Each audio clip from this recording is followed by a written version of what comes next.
Line, we've got Mabel Mnensa, who is the marketing manager at Feenix. Mabel, thank you so much for joining us. Hi, Michelle. How are you doing? I'm brilliant. So how does Feenix work? It's a crowdfunding platform. Yes, so it's a crowdfunding platform that was started in 2017 as a response to the Fees Must Fall movement. And I think the movement, one of the most important things, it highlighted the plight of the missing middle students.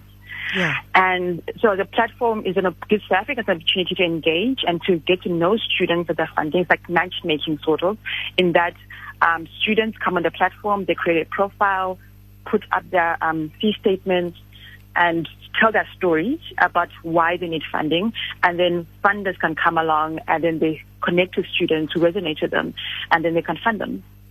So, I was interested in this because the idea of crowdfunding is not necessarily something that I would have aligned to student education. I mean, I've often thought of it in relation, for example, to an entrepreneur who's decided, okay, they want to make a shirt out of milk or whatever the case may be.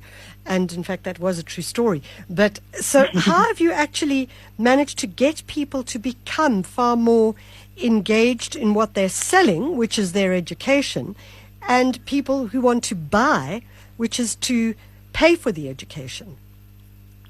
I think when the Fees Must Fall happened, I think it got highlighted that we all sort of had to play a part, that we couldn't rely on government or businesses to be part of the difference.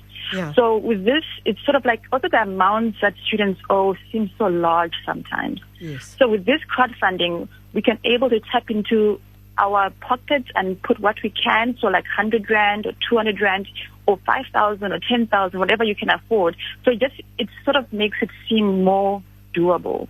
Yeah. It doesn't seem like the pie is that big now. It seems like it's something that can be achieved. Yeah. And I think that sort of like, it helps people, it appeases them. Because I'm like, someone would be like, what difference can my 100 Rand make? I won't do this. So now people feel like they can at least make a difference, giving 200 Rand every month. And students also, we believe that these entrepreneurs are going to be the bedrock of our nation and going to help us transition.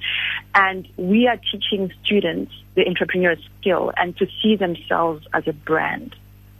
And so we're also teaching them soft skills that they need. So if you're saying that, then essentially, if you look at how crowdfunding works, I mean, it is 110% around being able to sell something. And yet, in this case, you're not selling anything physical. You're selling an idea. And that idea is that someone may go to school now, but in 5 years' time, when they come out of school, they're going to become uni, they're going to become something really amazing, which is going to make a difference.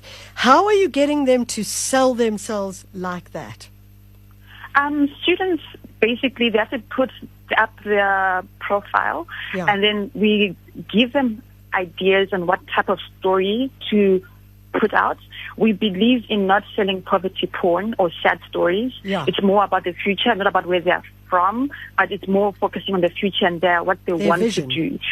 And one of the most amazing stories for this year, at least, is one student, Chidi, who she had historic debt. So she was not able to graduate because she couldn't get an HPCSA certificate because she had debt. Yeah. And she was unemployed for like 2 years, and she had been trying to crowdfund. She finally was able to get that crowdfunding and to get someone to donate to, and she was able to graduate and get a certificate. And within weeks, she was working and registered with the NICD, and now she's working and she's at the forefront helping with COVID. Yes. And she's like part of the solution now. And it just shows that sometimes there's such a small little gap between what our future leaders, solution makers, what they can do. It's just like the certificate and the debt, Yeah. Mabel, what you're raising, of course, is that to have this wonderful crowdfunding platform for people to start to support students in their education. It talks to vision. It talks to a Yes. long-term future where we start to say, no, I'm not putting my money in for something in the present, for a pair of sneakers. I'm putting my money in for a change in what this country could become. Yeah, and that is precisely it. I'm like, now with the way things are, like for a price of a coffee date, you could put towards helping the students be the doctor, the writer, or whatever they need to be. Yeah. So how much have you disbursed at this point? So at this point, since our start in 2017, we've been able to raise 47.4 million, and 1,309 students' lives have been impacted so far. Yeah. But in 2 weeks' time, we are going to be dispersing another amount. So I'm sure that amount is actually, it has grown this year. We've seen like substantial growth just because I think people are seeing more and more the plight of students. So, Mabel, if I was a student and I wanted to get onto this platform and sell my wares, so to speak, and my skills, how would I do it? Basically, go to the platform. That's www.feenix, that's FEENIX.org. So the word Feenix is a play on Nix fees. Oh, yeah. Okay. Yeah. Yes. So students came up with it. So it's a Feenix.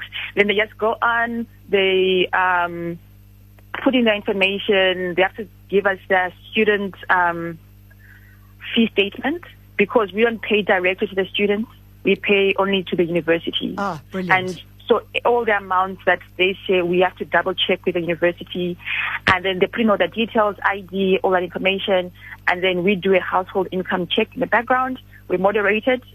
Also, the household income check is because any student can register, postgrad, undergrad, whatever degree, as long as they're at a public university and their household income, combined household income, is below 600,000 rand. Okay. Now, if I want to, say, support a student, how do I do that? It is so easy. Just you go to the platform. Yeah. You can. It's also very user friendly. You can search by faculty. You can search by university. Maybe you want to support your alma mater, and then when you find a student you resonate with, you just click on them, see their story. Then you can choose if you want to donate 100 rand. Or 1,000 or 10,000, however much you want to donate. We are also, there's a pool fund. If you don't know a student you want to donate to, you can just donate to a general fund. And also corporates come on board, and they also donate. And they are like, they really assist because it helps them, because they also get points for skills development and all that kind of thing. Yeah. Mabel, I think it's an absolutely brilliant story. I mean, you tell us that Feenix comes from the idea Nix fees, but I also thought when I read the word Phoenix, I thought of it's the onomatopoeic, or to the phoenix rising out of the ashes. Phoenix. So well done. It's in every possible way. This is a marvelous project, and I wish you all the very, very best. And I hope that you make loads of money for the students. So I also hope so. And talking back to the interview you had earlier on, it's all about collaboration. Yeah. And I think what we're doing wouldn't be possible without collaboration. That is absolutely the truth. And it is about saying we can cross-sectorally collaborate. We can collaborate as individuals. We can partner as individuals. That's Mabel Mnensa. She is the spokesperson for Feenix, and that website, Feenix, FEENIX.org. Go on. You might see a student who's doing something that you might have studied when you were younger. You might see a student who's doing something that you want to study, and you just think, well, let me support them as you move forward. It's 10 to 10. SAFM. This young boy who's writing books about me is only 27.